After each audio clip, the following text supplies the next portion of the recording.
Welcome back. We are live here at the Columbus River Center, where Columbus Mayor Teresa Tomlinson and Georgia NAACP are hosting a forum called Galvanize Columbus, a serious conversation about race relations and policing here in the Valley area. So far, the forum has been going on for over an hour now. Issues discussed: fairness with police when it comes to minorities in this community, solutions to the problem, and of course, long-term changes.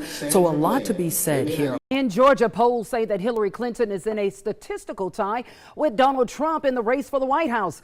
Tonight, we're asking, could Georgia be a battleground state? News Leader 9's Arisha Jones is here with more on why Georgia could be a key state in this election.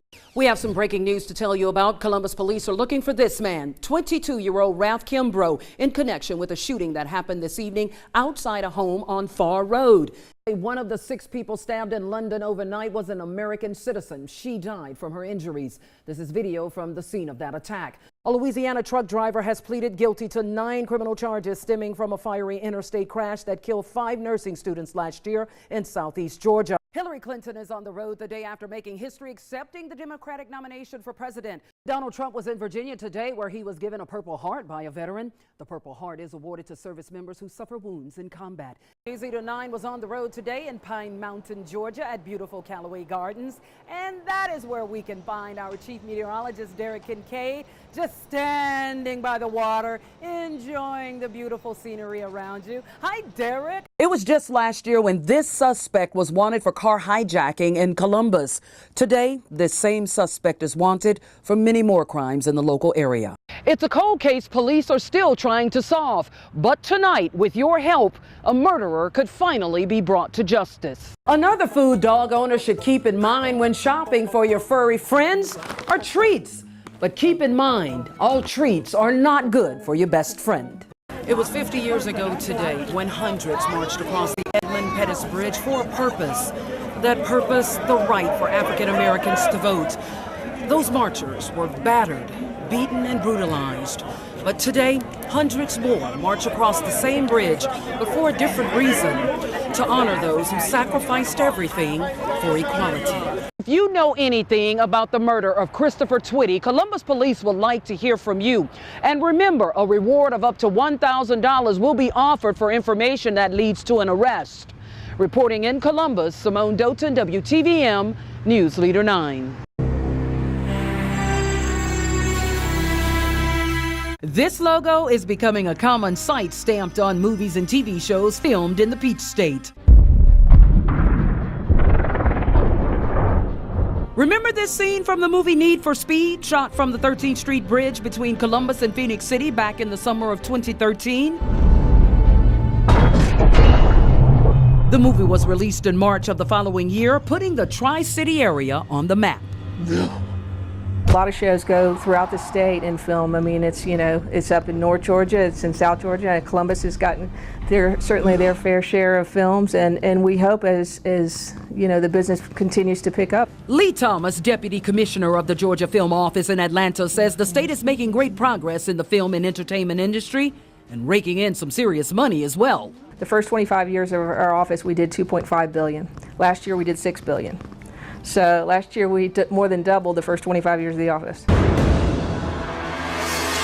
And during those years, hundreds of feature films were shot all over the state of Georgia, including Captain America: Civil War, which is the #1 movie at the box office right now. Much of it shot in Atlanta. So why the sudden interest in Georgia? Let's just say the Peach State has a tax incentive movie producers cannot ignore. Then what it is a 30% tax credit. So on the qualified spend of productions that are coming into the state, they can earn a 30% tax credit. It's very friendly to producers, production companies, Hollywood, to come here and be able to shoot more economically. Christopher Hicks is the Director of Film and Entertainment for the City of Atlanta. He says while the state is headed for greater success in the film industry, there's still more to be done in order to become the film mecca of the South. We are going to try and create tremendous inroads for the creative and cultural developers out of the City of Atlanta and Georgia to be able to, again, green light projects here, start projects here, run them soup to nuts here, and find distribution from here. I think that if we're able to achieve that, I think the sky is absolutely the limit. But the growth of what many call Y'allywood is being threatened by a shortage of skilled production workers, the rank and file of the film and television crews. But that will soon change. What the governor has done is create something called the Georgia Film Academy. It's a partnership between the university system of Georgia and the technical college system. And that's where Columbus State University comes into play. With the Georgia Film Academy certificate, it nicely plugs in as a two-course component into our normal curriculum. Dr. Dana Gibson, the chairman of communications at Columbus State University, says those courses will train students for more than 120 positions, which in turn will keep film crews in the state of Georgia for years to come. There has to be a trained workforce dispersed throughout the entire state. And we feel that Columbus, not only with the university and the communication department and the other collaboratives that are involved, is great for us. Heather McClendon graduated from college in 2011, but came back specifically to take the film course offered at CSU. I thought that by taking this class, I might learn some things that that bigger productions do and that I wasn't aware of. You don't know how much I love you. And we can't talk about the growth of movies and TV shows in Georgia without mentioning Tyler Perry and what he has brought to the city of Atlanta with his multi-million-dollar studios, where loads of movies and TV shows are made. And it's that success leaders in Atlanta are striving for. I think he is the benchmark for what we want to be able to do. He is completely self-contained as a unit. He creates his own shows. He directs or accesses directors to direct the shows. He produces them or brings in producers. He show runs his own shows, and he is responsible for finding his own distribution, which he has done by way of Turner and most recently Oprah. So he is prototypically what we would like to do in Atlanta and in Georgia on a scale basis. And it's not only Tyler Perry who's reaping the benefits of a Georgia location. The town of Sonoy is cashing in on the dead. The once sleepy town of Sonoy, approximately a 45-minute drive south of Atlanta, serves as one of the main filming locations for The Walking Dead, AMC's uber-popular TV zombie show. The show's success has sunk its teeth into Sonoy, breathing new life into the area like the resurrected dead.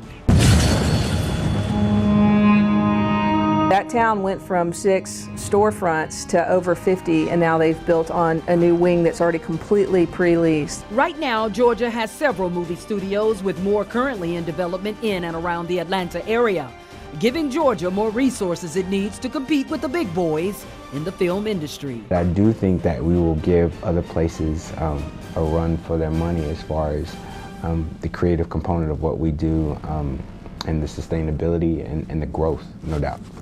No doubt.